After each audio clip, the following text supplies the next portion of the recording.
Bonjour, je m'appelle Léo Rabier, je suis designer français, actuellement en résidence à Bandung, sur l'île de Java avec l'Institut français en Indonésie et IMKI, qui est une association d'artisans et de compagnies de design industriel ici en Indonésie.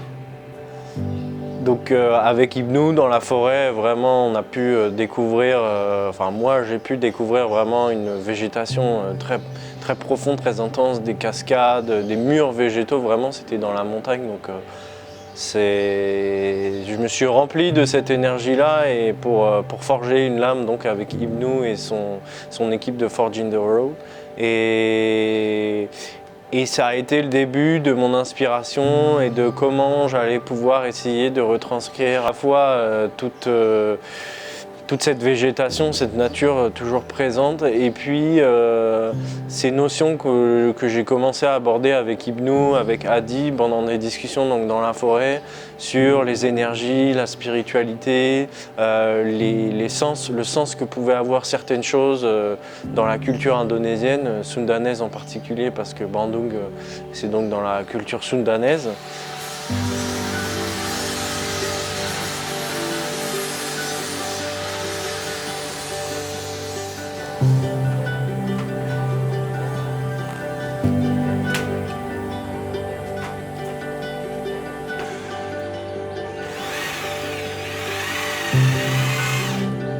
Ce projet, donc, il y a un banc qui peut accueillir 2 à 3 personnes et qui combine à la fois du rotin, à la fois du batik, qui est un textile traditionnel indonésien, et puis de la céramique et enfin une structure en bambou. Donc j'ai choisi ces matériaux en fonction des discussions et des rencontres que j'ai pu faire ici à Bandung. Il faut savoir qu'il y a vraiment une communauté très importante d'artisans et vraiment de cette notion du local, de faire local. À Bandung, on peut tout faire réellement.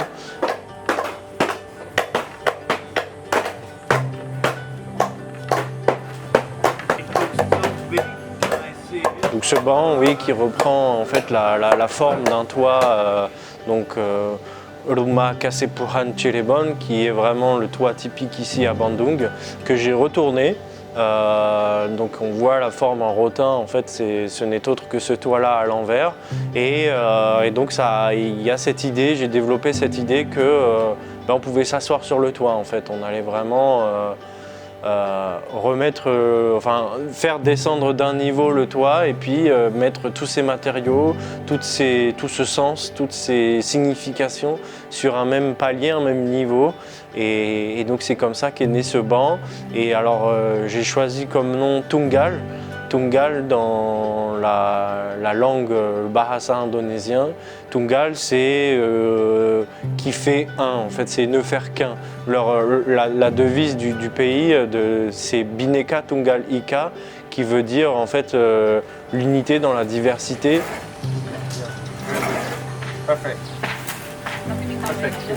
Saya lihat Leo sebagai desainer Prancis, bagaimana dia memandang pertama Indonesia, ya, melihat Indonesia dengan kekayaan budayanya, banyak orang makers ya, dengan berbeda-beda material ya.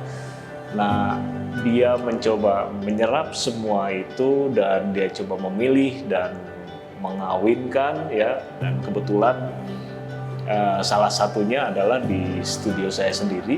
Jadi ada objek yang dia buat itu ya, bagian utamanya juga ada rotan gitu ya, ada part yang dari rotan, dan itu menurut saya sangat menarik dan bisa menjadi menjadi juga masukan orang Indonesia atau desainer Indonesia yang juga sebenarnya sudah sangat familiar dengan material-material tersebut, begitu loh. Ya, dan menurut saya hasilnya itu nggak terbayangkan oleh desainer Indonesia kok bisa seperti itu, gitu loh. Dari sisi Leo sendiri, dia mendapatkan banyak tentang Indonesia dan saya bangga sekali dia sangat positif gitu ya, memandang Indonesia dengan segala kekayaan dan keragamannya.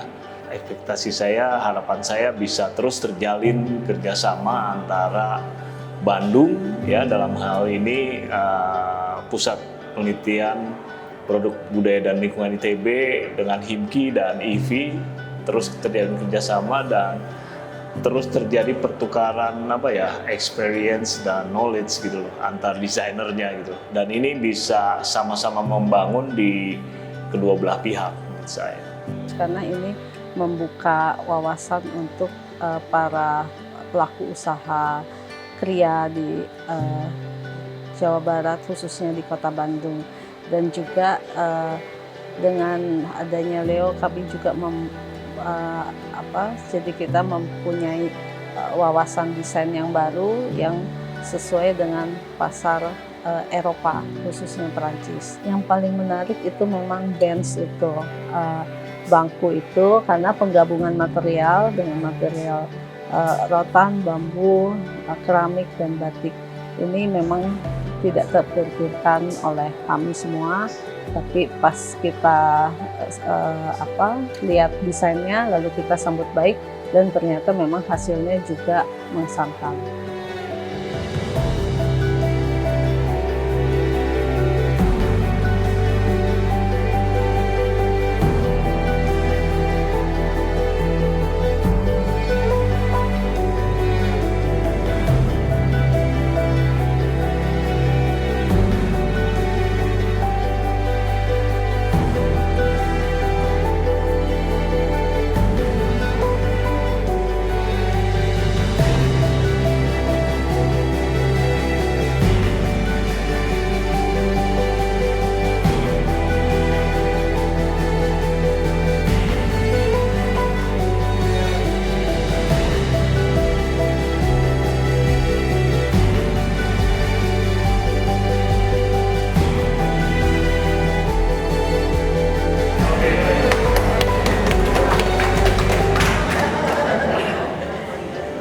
Cette volonté-là de faire travailler des gens ensemble, alors qu'ils n'auraient pas forcément travaillé ensemble, de combiner des matériaux, de combiner des techniques, des univers, pour parvenir à faire plus que de simples objets, mais vraiment raconter des histoires à travers le design.